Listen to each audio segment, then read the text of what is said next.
Iran में Trump की टांग ऐसी फंस गई है जैसे लकड़ी के बोट में बंदर की पूंछ फंस जाती है। मनमाफिक डील के लिए ईरान को कैसे मनाए? ईरान पर ट्रंप का साम दाम दंड भेद कुछ काम नहीं आ रहा। पिछले 2 साल से PM Modi global leader approval rating की लिस्ट में नंबर 1 पर बने हुए और इस लिस्ट में दुनिया के बड़े बड़े दिग्गज उनके आसपास कहीं दिखाई नहीं दे रहे, कहीं भटक नहीं रहे। इसलिए जिस तरह से भारत में पीएम मोदी विरोधी दलों की आंखों में वो चुभते हैं, उसी तरह दुनिया के कई टॉप लीडर्स भी मोदी की वैश्विक लोकप्रियता से बेचैन होंगे। पीएम मोदी ने गजब की लोकप्रियता अपने डायलॉग और डिप्लोमेसी के दम पर हासिल की है बॉस। आप देखिए कि मोदी की कौन कौन सी पॉलिसी ने उन्हें दुनिया भर में इतना पॉपुलर बनाया है। नंबर 1, मोदी किसी को भी छोटा नहीं समझते, चाहे वो इंसान हो या कोई देश। आपको याद होगा कि 2014 में पहली बार पीएम बनने के बाद मोदी ने पहली विदेश यात्रा में भूटान जैसे छोटे पड़ोसी देश को चुना था। किसी बहुत बड़े या किसी सुपर पावर देश को उन्होंने नहीं चुना था और पिछले 12 साल से मोदी उसी पॉलिसी पर चल भी रहे।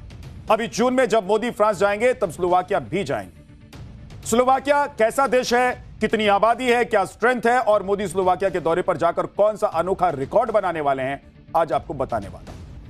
साथ ही यह भी बताऊंगा कि अगले महीने जब पीएम मोदी फ्रांस में G7 समिट में हिस्सा लेंगे तब वहां ट्रंप भी मौजूद होंगे। लेकिन सस्पेंस इस बात का है कि क्या वहां पर मोदी ट्रंप की मुलाकात होगी, क्या दोनों द्विपक्षीय बैठक करेंगे या सिर्फ ट्रंप से हेलो हाई की रस्म निभाकर आगे बढ़ जाएंगे। आप देखिए कि पीएम मोदी अब तक 40 से ज्यादा छोटे देशों के दौरे कर चुके हैं और एक एक करके छोटे देशों से भारत की दोस्ती मजबूत करते जा रहे हैं। स्लोवाकिया का दौरा इसी पॉलिसी की अगली कड़ी है।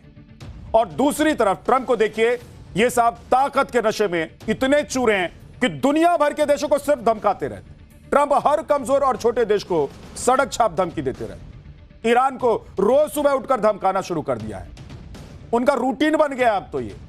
लेकिन कल ट्रंप ने ओमान को भी धमका दिया और मिडिल ईस्ट के अपने मित्र देशों को भी अब ट्रंप नहीं छोड़ रहे।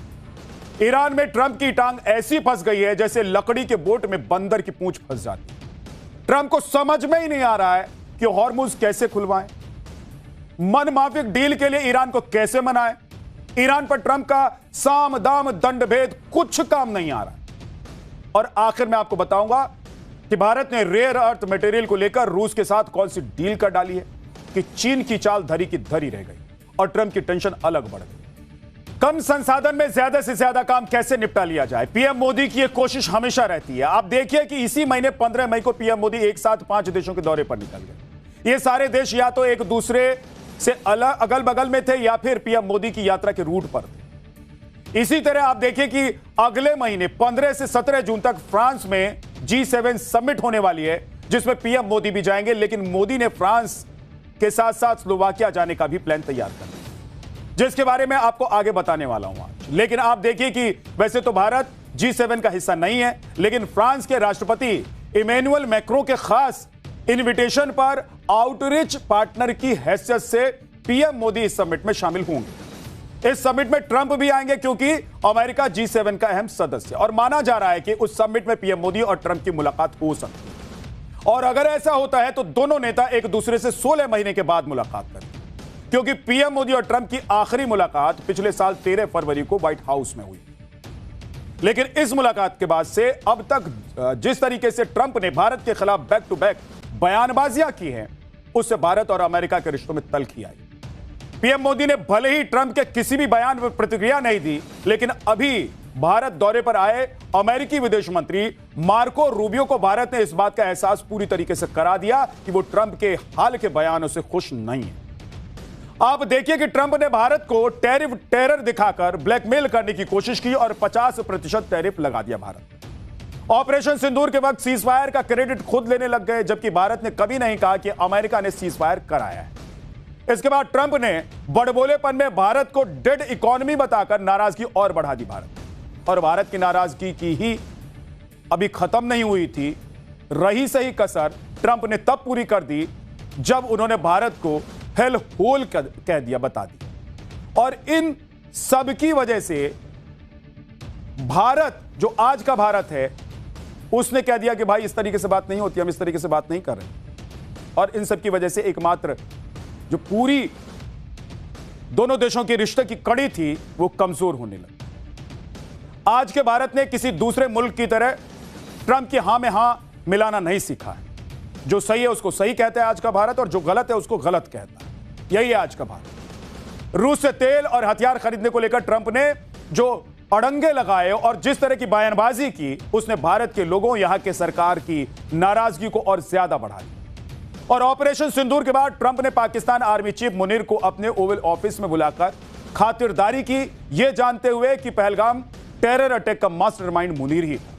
उसने ही हिंदू हेट थ्योरी को प्रोपोगेट किया और फिर ट्रंप की तरफ से मुनीर का स्वागत भारत को बिल्कुल भी पसंद नहीं आया। इन सभी बातों का मिला जुला रिएक्शन, रिफ्लेक्शन मार्को रूबियो के दौरे में दिखाई दिया भारत की तरफ से। ऐसा कई लोगों का दावा है, लेकिन भारत सरकार ने इसे आधिकारिक तौर पर एक शब्द भी इस पर नहीं कहा है, बोला है एक भी शब्द नहीं भारत ने इसको लेकर। रूबियो को एयरपोर्ट पर रिसीव करने प्रोटोकॉल के तहत डेलीगेशन गया, आउट ऑफ द वे जाकर कुछ नहीं किया गया। आपने देखा जाने के वक्त भी जयपुर एयरपोर्ट पर रूबियो को विदा करने के लिए पुलिस अधिकारियों और स्थानीय अधिकारियों को भेजा गया। डिप्लोमेसी की भाषा में इसे कोल्ड रिसेप्शन और पैथेटिक सेंड ऑफ कहा जाता है। मैंने पहले भी आपसे कहा कि भारत ने आधिकारिक तौर पर ऐसा कुछ भी नहीं कहा है, लेकिन रिश्तों में एक ठंडापन कहीं ना कहीं जरूर दिखाई। जाहिर है कि भारत ने बिना कुछ कहे अमेरिका को बता दिया कि ट्रंप के बड़बोलेपन ने भारत के साथ अमेरिका के रिश्तों को कमजोर किया। अब पहले वाली वो बात नहीं रही जो गर्मजोशी थी। क्यों? क्योंकि आपने सब कुछ खराब कर लिया। आपने दोस्ती की मान मर्यादा को नहीं रखा, आपने उसका पालन नहीं किया, बड़बोलेपन में सब कुछ खराब कर लिया। होता ना जी, बड़बोलेपन में लोग खराब करने वाले, अमेरिका के राष्ट्रपति ने वही किया। और इसीलिए पीएम मोदी जब अगले महीने G7 की समिट में जाएंगे तो वो ट्रंप से मिलेंगे या फिर नहीं मिलेंगे, द्विपक्षीय बैठक होगी या नहीं होगी, इस सब पर अभी सस्पेंस बना हुआ है। हालांकि मैं ये भी आपको बता दूं, साफ कर दूं कि अभी भी प्रधानमंत्री अपने जवाब में, अपने संबोधन में राष्ट्रपति ट्रंप को मेरे दोस्त कहकर ही संबोधित करते हैं। भारत अमेरिका की कूटनीति सेम पेज पर है। पिछले 12 साल से पीएम मोदी 80 देशों की यात्रा कर चुके हैं। इसमें से कई देश हैं जहां जाने वाले पीएम मोदी भारत के पहले प्रधानमंत्री हैं। उन देशों की लिस्ट आपको दिखाऊंगा, बताऊंगा कौन कौन से वो देश हैं, लेकिन पहले स्लोवाकिया के बारे में आपको बता देता हूं, क्योंकि स्लोवाकिया भी उन्हीं देशों में से एक है जहां पर आज तक कोई भी भारतीय प्रधानमंत्री गया ही नहीं। भारत और स्लोवाकिया के बीच राजनयिक संबंध 1993 में बने थे। आप देखिए कि तब से 33 साल गुजर गए हैं और आज तक कोई भी भारतीय प्रधानमंत्री स्लोवाकिया नहीं गया। पीएम मोदी पहले प्रधानमंत्री होंगे जो अगले महीने स्लोवाकिया जाएंगे। स्लोवाकिया एक छोटा सा देश है जो कि एरिया वाइज भारत से 65 गुना छोटा है। आप देखिए कि स्लोवाकिया दुनिया में कहां और किस नंबर पर आता है। क्षेत्रफल के हिसाब से देखें तो यह दुनिया में 127वें नंबर पर आता है। आबादी के हिसाब से देखें तो स्लोवाकिया दुनिया में 120वें नंबर पर आता है और जीडीपी के हिसाब से देखें तो 58वें नंबर पर आता है। लेकिन इसके छोटे साइज पर मत जाइए आप, क्योंकि इसके छोटे साइज पर नहीं जाना है बॉस। स्लोवाकिया को लिटिल बिग कंट्री भी कहा जाता है, क्योंकि इसका साइज भले ही बहुत छोटा है, आबादी भले ही 50 लाख की हो, लेकिन इसकी अर्थव्यवस्था मजबूत है, खूबसूरत पहाड़ी इलाका है और इसकी भौगोलिक स्थिति इसके महत्व को बढ़ा देती है। ये देश यूरोप के केंद्र में स्थित है, इसीलिए रणनीतिक रूप से स्लोवाकिया का बड़ा महत्व है। माना जा रहा है कि पीएम मोदी का स्लोवाकिया दौरा ईयू यानी कि यूरोपियन यूनियन के साथ एफटीए की ही एक कड़ी है, क्योंकि स्लोवाकिया ईयू का मेंबर देश है और यहां पीएम का दौरा इकोनॉमिकल, टेक्नोलॉजिकल और स्ट्रेटेजिकल पार्टनरशिप को लेकर देखा जा रहा है। सवाल है कि जहां दुनिया भर के देश ताकतवर देशों के साथ अपने संबंध मजबूत करने में जुटे हैं, वहां भारत दुनिया के छोटे छोटे देशों को भी क्यों साध रहा है, उनसे अपनी दोस्ती क्यों बढ़ा रहा है, आज आपको बताने वाला। देखिए, मैंने पहले ही आपको बताया कि पीएम मोदी किसी भी देश को छोटा या फिर बड़ा नहीं समझते। वो साइप्रस जैसे छोटे से देश के राष्ट्रपति से भी उसी आत्मीयता और सम्मान के साथ मिलते हैं जैसा कि अमेरिका, रूस, फ्रांस और ब्रिटेन जैसे बड़े देशों के नेताओं से वो मिलते हैं। और इसी वजह से छोटे देशों के बीच भारत और पीएम मोदी की लोकप्रियता तेजी से बढ़ी है। आपको याद होगा कि जब पीएम मोदी पहली बार पापुआ न्यू गिनी गए थे, तब वहां के पीएम ने तो मोदी के पैर तक छू लिए थे, उनको सम्मान देने। आप देखिए कि पीएम मोदी अब तक 80 देशों की यात्रा कर चुके हैं, जिसमें से 41 देश स्मॉल एंड मीडियम कैटेगरी वाले देश में शामिल होते हैं, जैसे कि फिजी हो गया, मंगोलिया हो गया, सेशल्स हो गया, Mauritius, Brunei, Cyprus, Trinidad and Tobago और यूनाना, रवांडा, युगांडा, नामीबिया, मोजाम्बिक और क्रोएशिया और पापुआ न्यू गिनी। ये ऐसे छोटे देश हैं जहां पीएम मोदी के रूप में कोई भी भारतीय प्रधानमंत्री पहली बार पहुंचे। कहते हैं ना, उगते सूरज को सब सलाम करते हैं, लेकिन बॉस पीएम मोदी की सोच अलग है, उनकी समझ, उनका विजन सबसे अलग है। आप देखिए कि बड़े बड़े देशों के लीडर्स छोटे देशों में इसलिए नहीं जाते हैं क्योंकि वो उन देशों से उन्हें कोई बड़ा फायदा नहीं देगा, लेकिन पीएम मोदी बूंद बूंद से सागर भरने में भरोसा करते हैं। भाई साहब, बड़े देशों से तो डील करते ही हैं प्रधानमंत्री नरेंद्र मोदी, साथ में इन छोटे देशों की एकजुट ताकत को भारत अपने लिए बेहद अहम समझता है। ये छोटे छोटे देश यूएन में voting, climate change agenda set करने और मैरीटाइम जोन और टू पोलर दुनिया में अमेरिका चीन के प्रभाव को रोकने में बड़े काम आ सकते हैं।